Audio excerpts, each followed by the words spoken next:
So hello guys, আজকে আমরা এসেছি বলক খালি করতে। মানে বলক খালি করার আগে অন্য কাজ করেছিলাম। এই দেখো 10 লাইন বলক আছে, অনেকটি বলক আছে। এই গাড়িটা আজকে আমরা খালি করব, এই জায়গাটাতে রাখবো।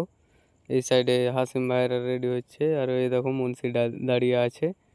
তো আমরা এটা খালি করব, আপনাদেরকে দেখাচ্ছি নিচ থেকে কতটুকু হাইট আছে। এই দেখো 5 লাইন হাইট আছে, এটুকু পুরাটুকু খালি করব। খালি করতে লেগে গেছে এখন হাসিম ভাই, এই দেখো দেখতেই পাচ্ছ এখানে খালি করে করে রাখছে।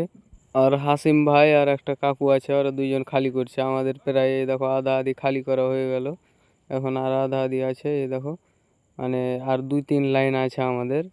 টোটাল 1100 বলক এসেছিলো। এই দেখো পুরোটা আমাদের খালি হয়ে গেল, এখন অল্পটুকু আছে, আপনাদের দেখাচ্ছি। ওই দেখো 2-3 জন এখন বলকগুলো নিয়ে যাচ্ছে। এই দেখো এই 3 লাইন আছে শুধু। তো আমাদের বলক খালি করা হয়ে গেল। সবাই লাইক করে দেওয়া অবশ্যই। Bye bye.